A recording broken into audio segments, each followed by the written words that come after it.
some very crude, selfish ruler called Mwanga. Paul Mwanga? No, Mwanga. Paul Mwanga was a fantastic citizen. Which Mwanga is it? Mwanga, Kabaka Mwanga. Kabaka Mwanga. The former leader of Uganda, former king of Uganda. The guy just went ahead and killed people, his own subjects. So the Uganda, no, he killed the rebels. They were rebelling against his leadership. Uganda matters. Yeah, those were rebels, not matters. Joseph, I am the king of this Kisas here. I tell you take left and you take right. And I ask, why have you taken right? The other master has told me to take right. Which master? The white man. You go to his land in Europe. This is my land. I am the king of this place. So these were not matters. These were rebels. We had. You cannot rebel against a king, and by that time it was absolute king. He was the god of that area. Anyway, me, I'm a Republican. I have no king on earth. My only king is the Lord Jesus, King of Kings. So as far as this earth is concerned, I don't have a king. So I'm very lucky. In Padola, we have a traditional leader, a decent guy. His name Moses Ward is about 100. He's going to be 100 this week. So good That man. is your king. You must No, listen to him. he's not our king. He's our head of our cultural leaders, chief of all the clans. So I don't have a king. So I'm lucky. The rest of the other people who got kings, I respect them and I respect those kings. But the idea that if you're a king, you should just kill when you don't agree, I completely disregard. I completely refuse. So if I had a king, and the king will just kill subjects because he doesn't agree with what they've done, I think that's very bad. Andrew Rumba live. My name is Andrew Rumba Katusare, your speaker, Emperor. Welcome, Mr. Joseph Ochieno. It's my pleasure to be here. I thought you were a Republican. Whom you're a king? What do you mean? Republican. Okay, hello, Emperor. Emperor Andrew Rumba Katusare. Joseph Ochieno is a senior leader at the UPC government. When I say government, you believe me. I know it worries you. We are the only people who've ever governed. So we are the only ones who ever had a government. You governed twice. Yes, with the mandate of the people. Nobody else since independence has ever had a mandate of the people. I'll tell you, you have started. Government. Joseph Ochieno is a leader at UPC party, but he's also a political pundit. He's a man who has done his research continentally, and you can engage him on any topic. Ochieno, I'm glad to meet you again. Thank you very much. Why do you want to confine me to Africa? No, I've said, Pan-Africanism is not. I've said globally. Okay. You're a man who is vast with the global information. Somebody can twist you anywhere and you will land your point properly. Do you want me to begin afresh introducing you? No. Okay. Ochieno, I want us to discuss three things. Number one, you are a Pan-African. We have lost a Pan-African icon, Jesse Jackson. What do you remember about Jesse Jackson? Number two, we will discuss Jana Nuhum Day, whether these religious leaders I saw the other day there are really the right people to celebrate his life. Number three, we will look at President Museveni's statements well there, that leaders who impose themselves on people, they should not. Then he took a sweep at Amin. Amin was a very wrong man. So we will talk about that. But let's begin with Jesse Jackson, global. Yeah.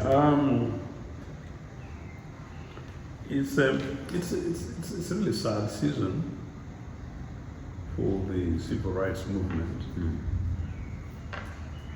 Civil rights movement that could extend to Black Lives Matter campaign. But it's really about the totality of the African personality. Because, as we will possibly see later, I don't know many. Interestingly, Martin Luther King was a pastor. Reverend Dr. Yes. Martin Luther King And so was- Jr. He was a pastor. And so was Martin Luther King is the man who seceded from Catholic to start off Protestant. yeah, but I'm talking about Martin Luther King Jr. of the U.S., the civil rights activist, an icon, and with whom the Reverend Jesse Jackson went. So interestingly, both of them are biblically driven. So Jesse Jackson was the remaining crop of these guys. the Martin Luther generation. Yeah, of the civil rights Yeah. group. Marcus Garvey, Martin Luther Jr., Yeah. Jesse Jackson, who else is there? Steve Biko. Those were the guys. Yeah. So if you remain, but Jesse Jackson was there. Jesse Jackson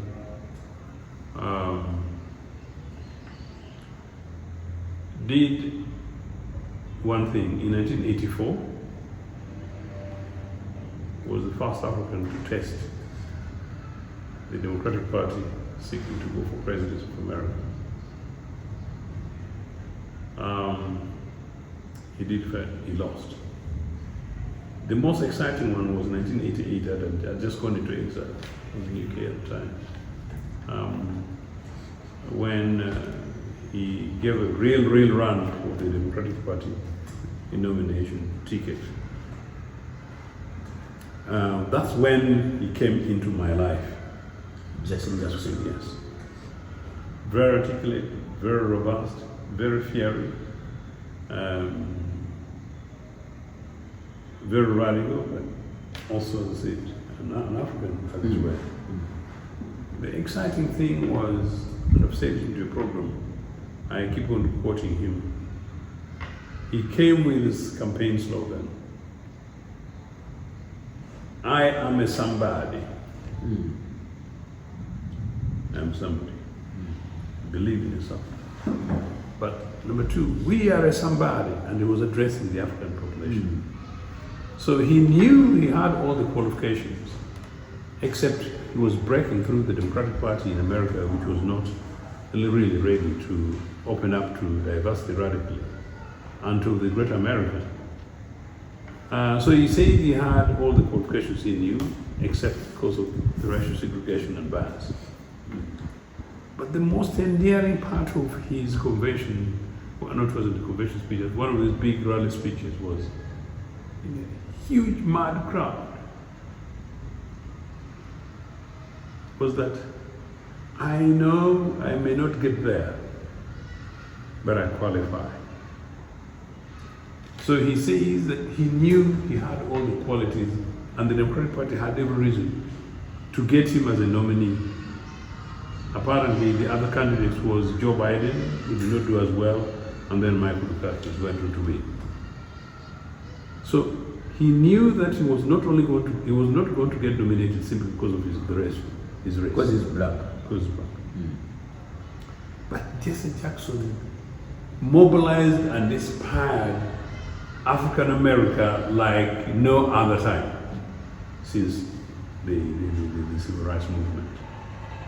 Politically captivating, became such an icon, including then to the non-American communities, including the diaspora South American and the diaspora Britain, and I don't know how much of it even on the mainland continent. So that was Jesse Jackson. I loved him since then. The message. We are somebody. We Africans. Nobody I am somebody. Nobody should treat And we you- are yeah, somebody. And we are somebody. We are people. You as a young African, you as an African, you should have the confidence and belief That you're somebody. that you are human like anybody else. Basically, that's the point. You know, and that they may try to suppress you, but you must keep going. You must keep going. Now, Jesse Jackson went on for the convention and lost to Michael Dukakis. Michael Dukakis was, of course, an average liberal white American safe bet. Michael Dukakis was an extremely boring man, very boring. How? In terms of speech? America, as if he's sleeping. America, when you do, But they elected him because he was white, mainstream, whatever, against Jesse Jackson. So it was a vote. The vote was about color. Not necessarily. The point was the vote was against color. I would say. So Africans, wake up! Wake up! Africans, wake up! Hey, Africans! Oh, guys, you're alone. In this country, like Ugandans, you're on your own. Africans, we are on our own in this world. Wake up, Africans. Now, why are you bringing in Uganda? We are talking about Jesse Jackson in America. No, Jesse Jackson, global civil rights movement. Yeah, global. So they elect Michael Dukakis. Michael Dukakis goes on to meet George. Yeah, there is your coffee. To meet George Bush. Thank you very much. Thank you very much indeed. As we discussed. Thanks so much indeed. You don't want sugar? No, thank you. I don't do sugar. How can a Pan-Africanist do sugar? Gosh. You don't do honey? Oh, honey once in a while because that's nature. But so they're gonna bring you some honey? No, thank you, sir. Get some honey. No, thank you. I'm not gonna have. I'm not gonna have honey. Okay. I'm just gonna have coffee. Okay. And there's an American accent. You know, in solidarity with the American people. And God bless America. What about Uganda and Africa? You know, I'm saying in solidarity with Jesse Jackson. No. You're dumping him. You don't want to be in Uganda. So, guess what? Michael Dukakis lost to George Bush. George Bush Sr. That's an election ending around Reagan's reign.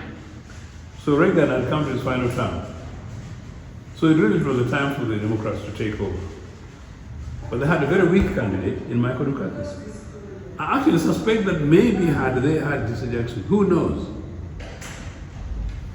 So Dukakis loses to George Bush Sr. I am completely convinced, and I've said this for such a long time, that strangely enough, when the guy dies, people started saying what I thought I was saying on my own. That because of the groundwork that Jesse Jackson had done, Barack Obama was elected. Yes. Meaning that by the time Barack Obama came up in the 2000s, the Democratic Party and America sort of was relatively closer to ready. Meaning Jesse Jackson pushed. Started the journey. Yes, started the journey. That delivered Obama. Yes. But did Obama recognize Jesse Jackson's contribution when he came in power? Yes, he did. Because he did not. Did Jesse Jackson serve in any capacity in Obama's government? No, I don't know what capacity. He would have been an envoy a number of times. Yes. You don't have to be in his cabinet. And some of those positions are not for people who chase jobs for pocket money. Jesse Jackson at his level, those would be people who you send as an envoy. I think actually was an envoy too. I think he was an envoy on Howard Clinton, even on as Obama. So he would. No, they had cordial relationships. I think he was even awarded some big medal. But what I know is that they're not particularly close, Obama and Jackson. You're right, Jackson, I'm told, believed that possibly Obama didn't recognize him as much. His contribution. One of the other things that you could say about Jackson was that he was a bit of a showman. But he was a very charismatic guy. I want to say this, that I was lucky. I met Jesse Jackson. You met him? I met Jesse Jackson. Two bands with him? Yeah. That's what you're doing with I met Jesse Jackson twice, yes. Ah. The one which was... So that's the charisma that you carry today. Because you learned it from Jesse Jackson. But I'm very happy. In a way, yeah. I'm lucky. I've met a few people. I've met a few global leaders. I've met a few African icons. I've met many. I've met many leaders. I've met many serving and former presidents and prime ministers and leaders and stars. I didn't meet Oprah, but I've met her husband. And they're fantastic. You met Andrew Lumba, the Speaker of Pan-African Parliament, and the CEO of the SPY. How else can You met Jesse Jackson. What else can I compare? With Andrew Lumba, you even take coffee every week here together. Yeah, so you've met some global leaders. Yes. Yes. So you are with Obote all the time. Fantastic man. You are with Kaule, the first lady. Yeah. You're with the first son, Jim Akena. And you met some global leaders. You've lived in the UK for almost 23 years. What does living in the UK got to do with it? I lived in UK in exile. That's it. But an indictment on the NRA that dumps its citizens abroad to go and suffer abroad because of their cowardice. So Jesse Jackson was that. So Jesse Jackson as the civil rights leader. And then the second time was, the most important memorable one was when Jesse Jackson was a guest speaker at an anti-war rally in Britain, in London, in 2003. That was, it's believed to be the largest ever rally or demonstration in UK history. So he was there, and of course I was part of that rally too. So, as an inspiration to African peoples, as an inspiration to young Africans, as an inspiration to people who then, part of the influence is, see the emergence of Barack Obama, Jesse Jackson is an important global figure. And by the way, he always spoke out on critical things in America. Whether on apartheid in South Africa, he was there in South Africa when Mandela died, things like that, or Middle East issues, question of Cuba, he would have a very strong view on the issue of Venezuela, but he was also somebody who believed in non-violence, so he believed in peaceful resolution of conflicts, and so may his soul rest in eternal peace. Africa and African peoples have lost a leader. And as we're going to continue discussing, I don't know how many men and women are willing to come forward and put their names and titles at stake for the best of Very good. We connect from Jesse Jackson from America to Kampala, Uganda, with Archbishop General Nwomo. They stood on the pulpits spreading the same message. The difference was the distance. This is in America, this is in Uganda, but they stood for human rights. Human rights. General Nwomo Day yesterday it was, and I want us to discuss the life of General Nwomo, how Uganda has adopted to this day. Yes, we make it a public day, Mr. Joseph Ochieno. It's a public holiday. But do people attach the value, the meaning? Because on Christmas, everybody said it's Christmas Day. This is when Jesus was born. They go to church.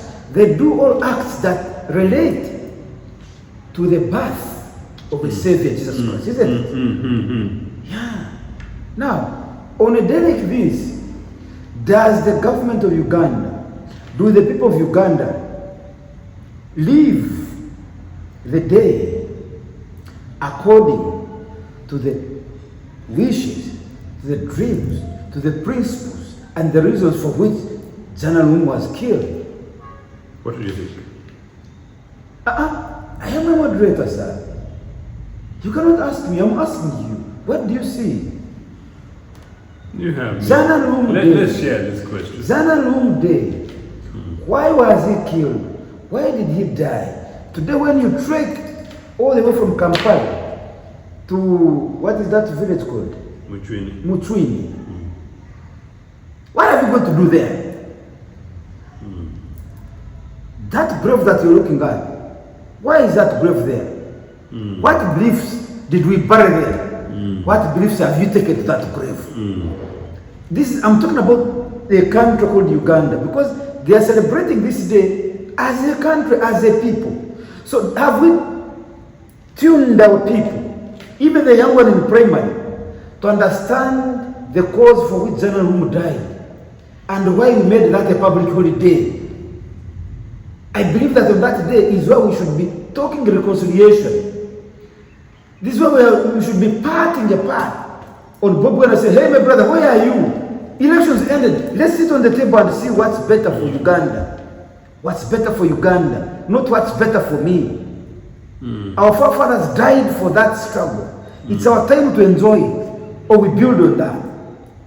But you leave Muchwini, you come back to Kampala, you're hunting for what when? I'm not hunting so for what? No, I'm not talking about you. No. This is not you. I am talking to the country, I'm talking to the leadership, Mr. Ochieno. So go on. Face the camera, not me. This country. You are speaking to the people. No, through you. This country is needs prayers.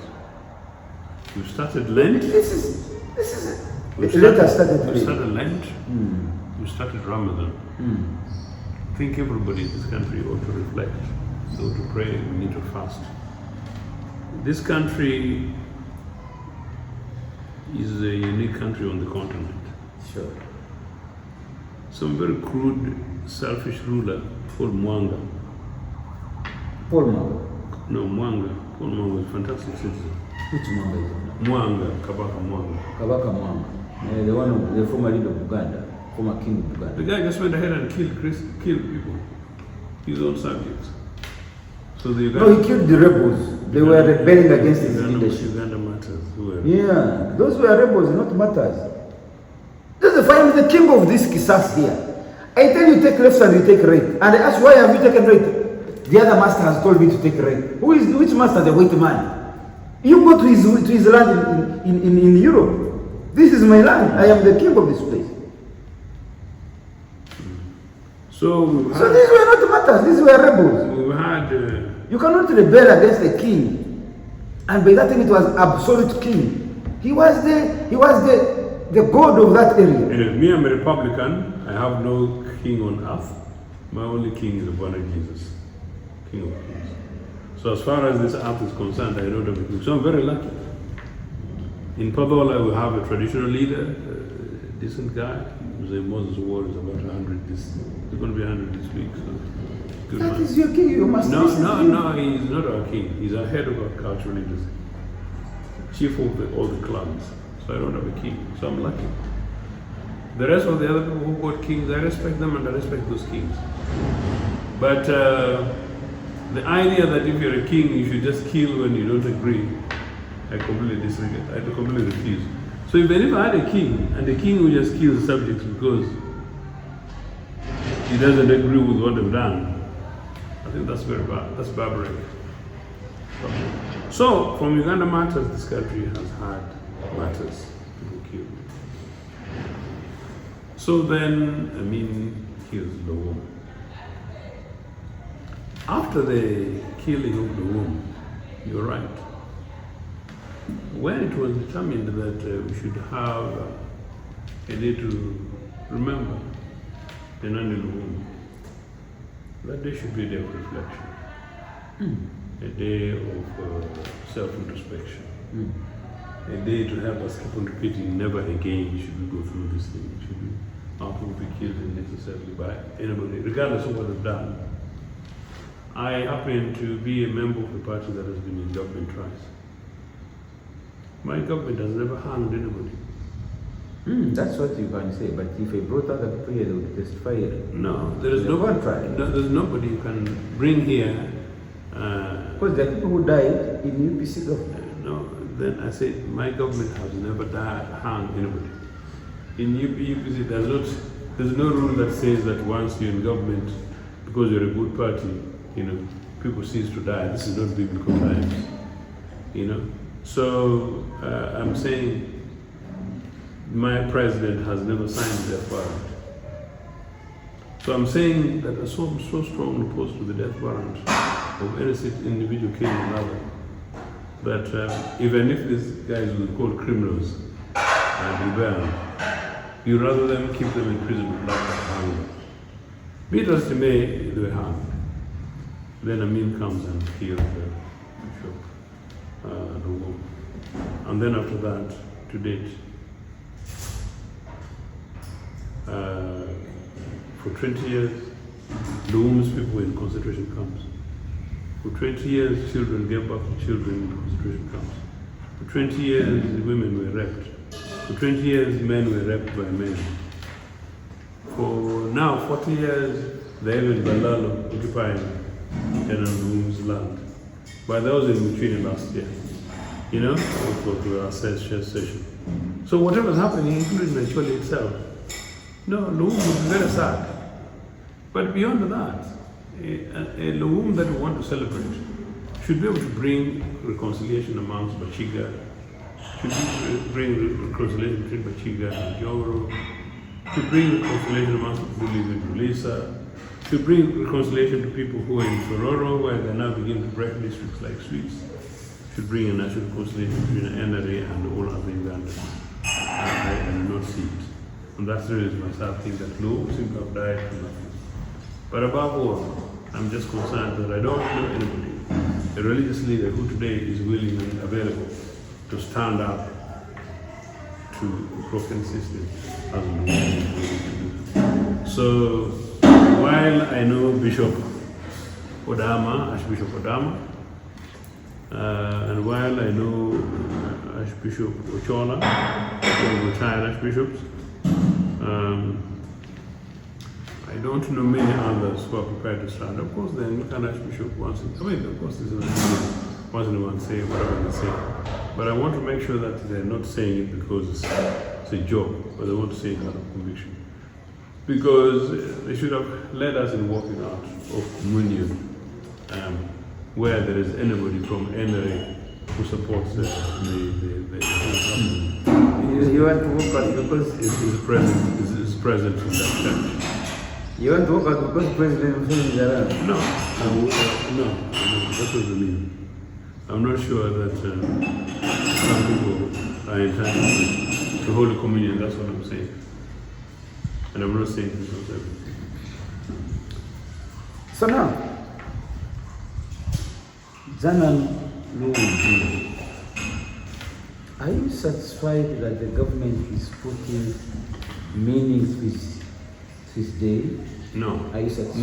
No. Why? You cannot have Janan in the womb and birthdays in jail. You cannot have Janan in the womb day and Chakulani is obliged. You cannot have that Janan in the womb and Chakulani in the womb is like police garrison. You cannot have Janan in the womb and their children in Toronto who are not able to return to school for the fees. You cannot have that because, like, when, like I've known the last 2 weeks, people who've died simply because of lack of medical care. You cannot have Janan in the womb day when there is no average child from a Choli who can make an application to work in State House. There are people in Acholi who are working in State House. I'm saying who can make an application to work in State House. Yes. And they get a job without knowing anybody. Yes, they're there. Like who? There are people from Acholi. No. In State House. I didn't say they're not people from Acholi from State House. I said people who would apply for a job would marry and get the job. Unless they don't. And I said, the other Acholi also said that maybe even from Fort Portal, there are not many people who apply for jobs and just do it.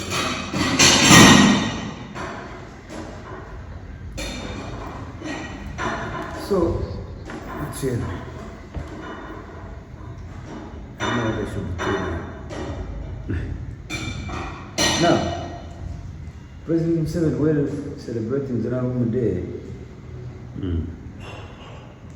he hailed him. Very good man. Died for the rights of the people. Died for equality.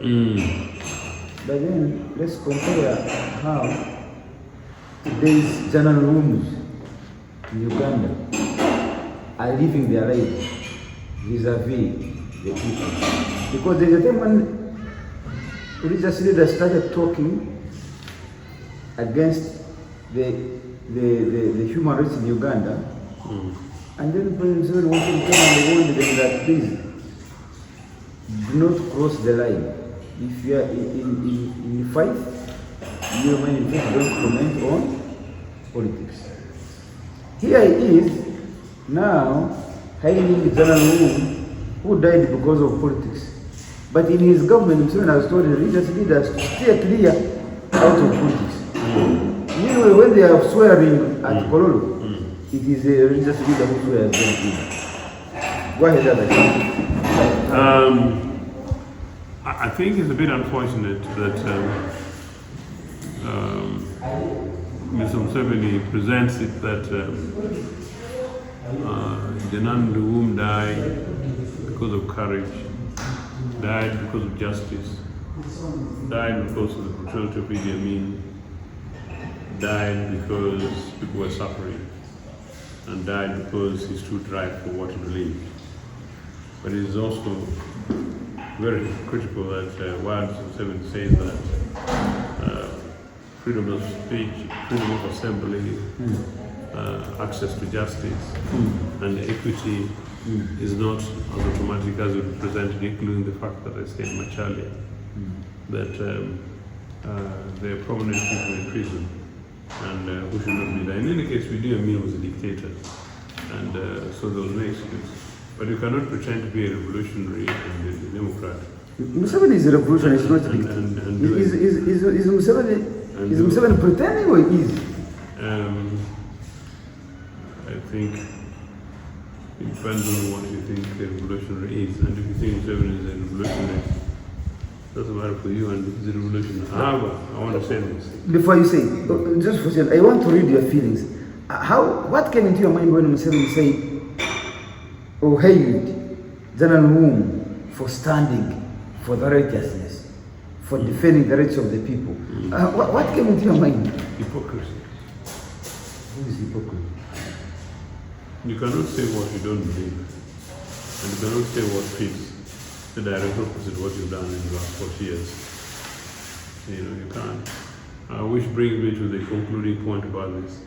That Mr. Museveni was able to be courageous enough to say that, okay, you Idi Amin, you're a terrible guy because you imposed yourself on the people of Uganda. But Museveni did not only impose himself in 1986, but fought against a democratically elected government since 1981. Because you are doing wrongs. What wrongs? What wrong? You were killing people, you were... Whom did we kill between December 15th and February 6th? Who? Where are you? Whom did UPC kill between December 15th? Yeah? December 15th, yes. Our elders say all these Which elders? The one from Chankwanza? Our forefathers say all the past governments were bad governments. It's in this government that we have had sleep, so somebody can go and sleep soundly. And when they say past government, they also include the UPC government. They're enjoying their sleep, aren't they? Some of them right. Enjoy your sleep. Yeah, enjoy your sleep. What do you mean? Yeah, you say they're enjoying sleep. Good luck to them.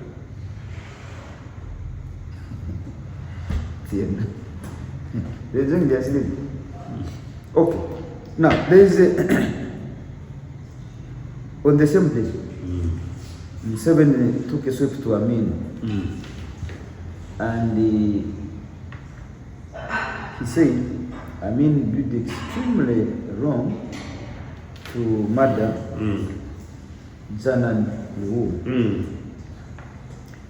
But he also said, this one is very serious, I hope you agree with him. He said he detests leaders who impose themselves on people. Why do you impose yourself on when people don't like you? Please go. That is President Museveni on General Womb Day. He detests people, leaders who impose themselves on people. Yes. And what did he do? Who? Mr. Museveni. When? He magneted to the people. Magneted? No, we've just come from elections. But don't be serious. We've just come from elections. So expound your point. Museveni is saying he doesn't support people who impose themselves, or leaders who impose themselves on people. That is hypocrisy. Hypocrisy. Mr. Museveni came to power together with his friends who were killed in 1985 by force. Yes. They imposed themselves. After that, in 1986, they imposed themselves. And after that, they've been claiming they want to rearrange the country for elections, but nothing.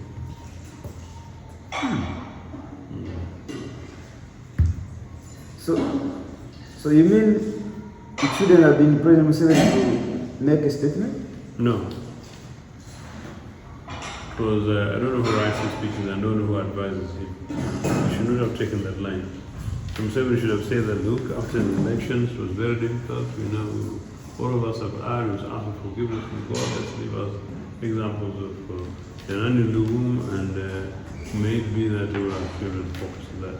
For me, I know I was committing my own sins and I'm preparing to handle them. My comrade, as we end, Museveni has been subjecting himself in elections every 5 years. So I think he had a point when he said he doesn't like people who impose themselves on people. For him, he subjects himself every 5 years. Did you ever, did your president Obote ever subject himself to an election and he was voting? Yes. When?